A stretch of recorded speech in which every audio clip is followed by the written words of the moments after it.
This is the true story of Anjana, an invisible thief who used to steal other people's money without much effort, but his habit of eating the king's meal daily grabbed his life forever.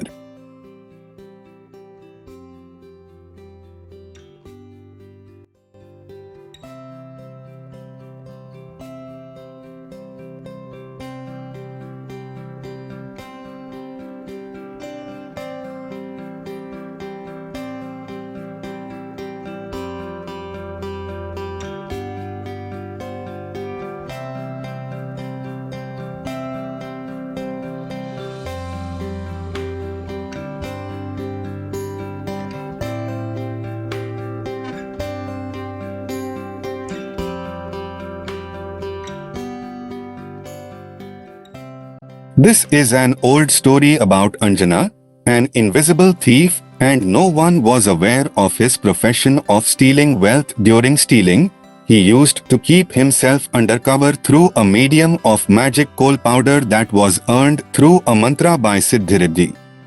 Using it in the eyes helps the human to go invisible. So he was never grabbed and enjoyed life. One day he was passing by the palace of King Agnidutta during the time of his lunch.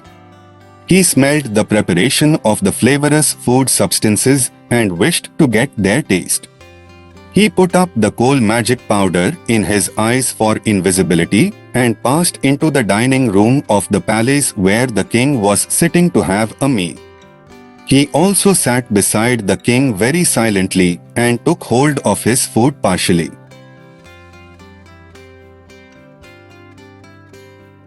The king had taken the routine quantity of food but felt his stomach stand for more.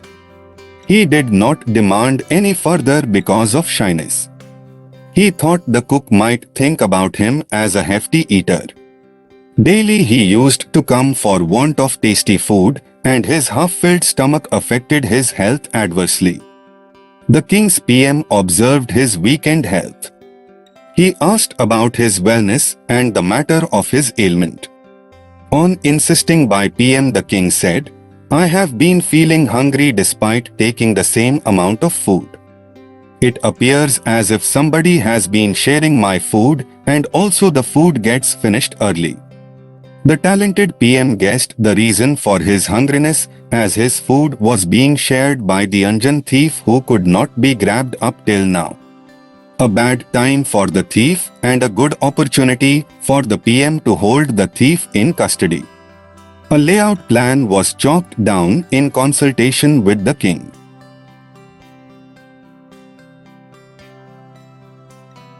The thief was unaware of their plan, and as usual, he entered through an opened door of the palace, and the rest were kept sealed to get to know his location.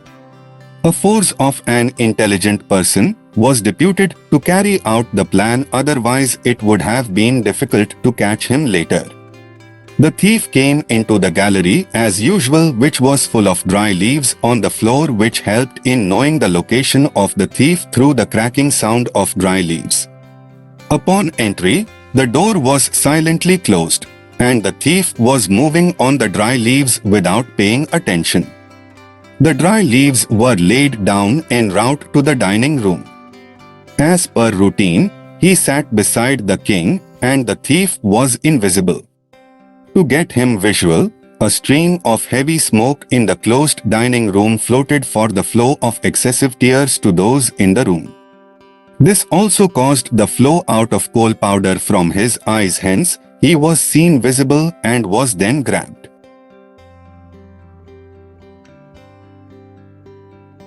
The king passed an order for the thief to be hanged on the wall by piercing nails in his palm and foot till death. No one was allowed for any kind of help to him. If found, he was liable to have the same punishment. For the compliance order, a force was hidden for watching. On the fourth day of his hanging, the 5-year-old son of a wealthy man Zindutta desired to see the hanged thief. The son asked his father to accompany him to see the thief. Zindutta was a very kind, soft-spoken, and stern follower of non-violence and advised him not to go there as King Agnidutta was somewhat cracked and could penalize us without our fault. We will just glance at him. At his insistence, he went with his son to observe the thief. Reached there, the thief requested, "Hey, kindle Shait, I am dying and need water to drink." Shait felt he was on the verge of death and should be given spiritual help for the augmentation of the next mode of life. He said to the thief that my Guru gave me a welfare mantra, and if I go for water, I may forget it. The thief reacted, "Tell me also the same mantra, hey kindle Shait." Shait told him about the Namokar mantra and went for water hurriedly while leaving his son there. When he came back with water, the thief passed away in heavenly mode as his eyes were wide open with looking upward. Shait was happy to observe his good mode. The thief was reborn in the first heaven on the flower bed of the birth chamber, which went cloudy during the birth time as a natural process. There was a crowd of other celestials for welcoming the newly born celestial. The thief appeared to be a young youth of 15 years old and got up from the flower bed in the presence of surrounding devas. All were curious to know about the kind of good deeds that were done on the earth to get to this level. They were surprised to know his past and they said to him, "Let us go to the temple for darshana of God."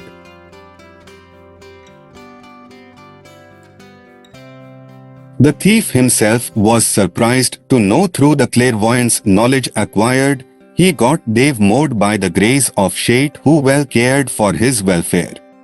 So he decided to compliment first Shait rather than going to the temple.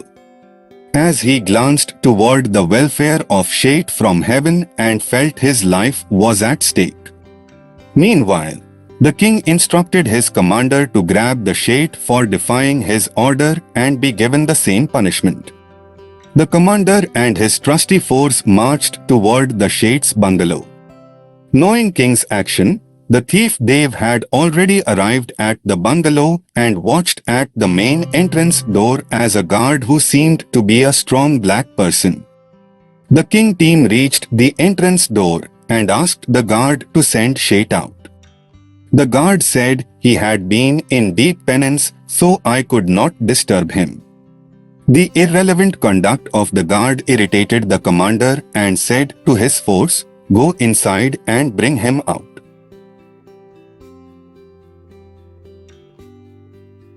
But the guard told them, "I would not let you enter," and stood strongly covering the entrance door.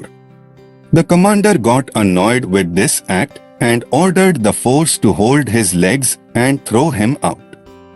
As the force held his leg and pulled for a throw, the leg became longer and longer like a date tree. The commander and his force were frightened and ran back to save their life. By this time there was a big crowd of neighboring public and the guard went invisible. The commander stated the whole episode to the king, who did not believe it. He accompanied them with more force along with the PM. On reaching the spot, the guard was not found at the door, and then the king spoke out to go inside and lock up the Shait. The feared commander as stepped forward heard a deep sound, "Whosoever touched Shait, I will destroy them by submerging in the river." There was a feared turmoil and a murmuring sound all around. Meanwhile, Shait came out and welcomed king. Instead, the king told the force to lock up Shait. "What is my offense?" helped the thief. A deep sound was heard, "Hey king, stay there and hold yourself." To touch Shait means the whole kingdom would be penalized for destruction. King asked, "Who are you?" "I am the same thief who was penalized with a death sentence. Now I am a powerful Dev, and it is because of Shait's grace that I cannot forget his blessing." At last, Shait requested him to be visualized. On becoming visual, he touched Shait's feet. His appearance was graceful and attractive. All were delightful for a peaceful and happy ending. There appeared to be a change in their beliefs, and the king and others begged pardon from Shait for the bad deeds accomplished. The Dev departed to heaven happily. Would you like to test the steam of an unknown energy?